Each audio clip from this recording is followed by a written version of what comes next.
हैं, red carpet पे welcome होता है। साइप्रस एक आइलैंड है और इसके जो है प्रेसिडेंट नरेंद्र मोदी को रिसीव करने आते हैं और ये एजाज हासिल हुआ है, ये ऑनर मिला है प्राइम मिनिस्टर नरेंद्र मोदी को। 20 साल के बाद कोई Indian leader, last time Atal Bihari Vajpayee Cyprus गए थे। साइप्रस वो मुल्क है जिसका नाम लेते ही टर्की के पेट में दर्द होने लगता है क्योंकि मोदी साहब का डंका तो बज ही रहा है पूरी दुनिया में, लेकिन उसके साथ साथ इसमें टर्किश रेफरेंस भी इम्पोर्टेंट है, ये भी जहन में रखिएगा। जो टर्की का प्रॉब्लम है साइप्रस के पास, उसमें यह है कि ये जो साइप्रस टर्की के जो रिलेशन है हमेशा मुश्किल में रहे हैं। कितना बड़ा झटका है ये तुर्की के लिए, तुर्की को पटक दिया इन्होंने। इंडियन ज्यादा होशियार बन रहे हैं, 20 साल तरक्की कर ली, दिमाग खराब हो गया, जेब में सिक्का है। हम रुल रहे हैं और हमारी चीखें निकल रही हैं और अभी इब्तदा है, अभी आगे देखिए होता है क्या, और मुश्किल तरीन वक्त आने वाला इस कौम पे। DISCO disco. और ये नरेंद्र मोदी का ये विजिट टर्की के लिए ओपन चैलेंज है कि अगर तुम पाकिस्तान के साथ मिलकर कश्मीर को सपोर्ट करोगे तो हम जो है साइप्रस को सपोर्ट करेंगे। और तो जनाब मोदी साहब इस वक्त डिमांड में हैं, PM Modi in big demand. पूरी दुनिया में इस वक्त जो नजरें हैं वो भारतीय प्राइम मिनिस्टर के ऊपर हैं। नरेंद्र मोदी साहब मैसेज देना चाहते हैं, वो यूरोप के साथ जो ताल्लुक है उसको रिवाइव किया। That is basically a major signalling. तो मोदी साहब ये सिग्नलिंग देने में बिल्कुल कामयाब है। जय हिंद दोस्तों, सावी राव 29 चैनल में आपका स्वागत है। तो मोदी जी साइप्रस पहुंच चुके हैं, वहाँ साइप्रस के राष्ट्रपति ने आके उनका स्वागत किया। तो अब तुर्की को जवाब देने के लिए मोदी जी ने साइप्रस का रुख किया, क्योंकि तुर्की और साइप्रस के बीच तुर्की और साइप्रस के बीच लड़ाई है, जिस तरह भारत और पाकिस्तान के है। तो अब भारत तुर्की को सबक सिखाएगा, जिस तरह उसने पाकिस्तान का साथ दिया हमेशा, और ऑपरेशन सिंदूर में भी तुर्की ने पाकिस्तान का साथ दिया।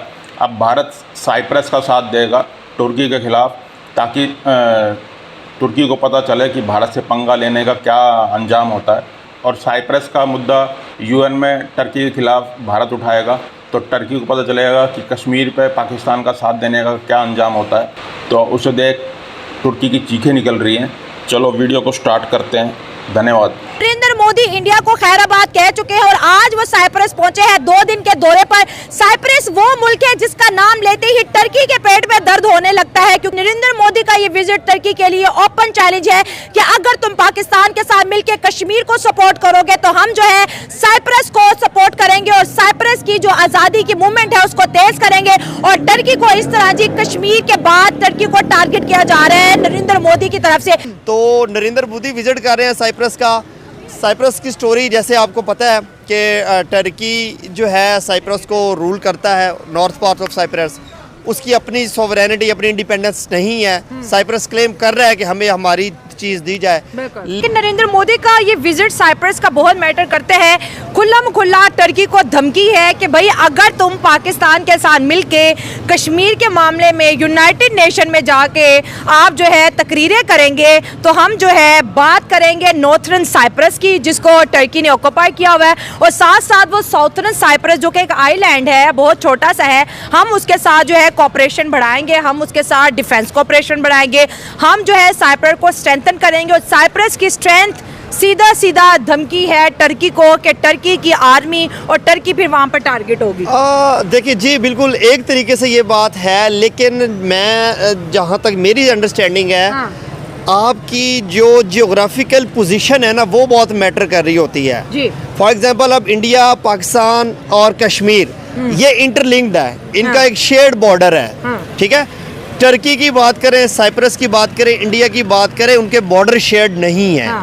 अच्छा, और अगर आप इंडिया ये क्लेम भी कर ले कि हाँ कि हम साइप्रस को आज़ाद कराएंगे, एम्पावर करेंगे, उनकी सपोर्ट करेंगे, उनके साथ हर तरह से उनके साथ आप खड़े होंगे, लेकिन आपने ये देखना है कि आपको साइप्रस, इंडिया से उड़कर साइप्रस जाने के लिए एयर स्पेस किसकी यूज़ करनी है, बीच में क्या चीज़ आती है। लेकिन इंडिया पॉलिटिकली करेगा ना, साइप्रस को पैसा दे देगा, साइप्रस को हथियार दे देगा, और सबसे बड़ी बात इंडिया यूनाइटेड नेशन में साइप्रस की बात करता है। और देखिए अभी दुनिया की बड़ी डेमोक्रेसी है, यूनाइटेड नेशन की परमानेंट सीट यानी कि वीटो पावर भी इंडिया चाहता है, जिसके लिए वो बार बार अपील करता है। अगर इंडिया के पास वीटो वीटो पावर आ जाती है तो फिर टर्की और साइप्रस के मैटर को फिर ज़ाहिर है इंडिया अपने पॉइंट ऑफ व्यू से देखेगा ना। हाँ, देखिए जब वीटो पावर आएगी तो once you are empowered then you are more जो है ना आप ज़्यादा हो जाते हैं, Relevant हो जाते हैं आप। ब्लंट भी ज़्यादा हो जाते हैं। ये बुर्तगान को इस विजिट के मद्देनजर देखिए अगर हम स्टडी करें तो प्रेशर आएगा टर्की पर। डेफिनेटली आएगा, क्यों नहीं आएगा। ये एक बड़ी डिप्लोमेटिक सक्सेस होगी इंडिया की तरफ से और एक बड़ा स्ट्रेट फॉरवर्ड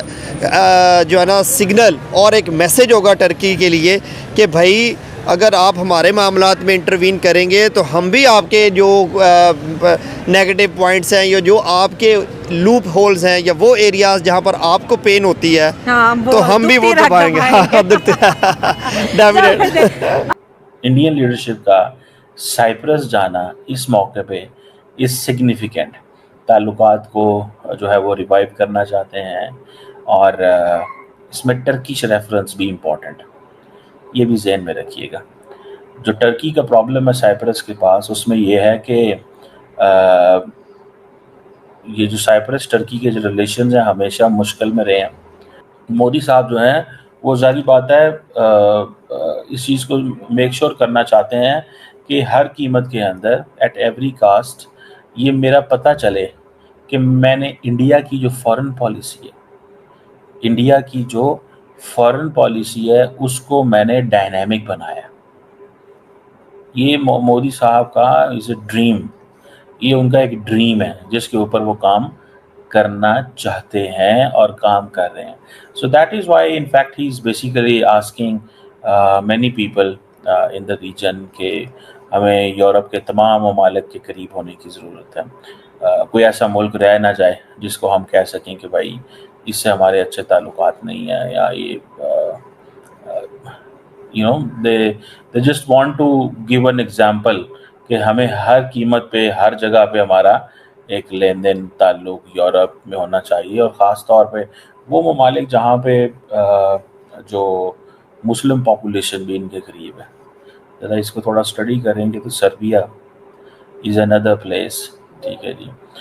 क्रोशिया इटसेल्फ बड़ा खूबसूरत है, इसमें कोई शक नहीं है। जो स्ट्रेटिजिक लोकेशन है दैट इज़ वेरी सिग्निफिकेंट है।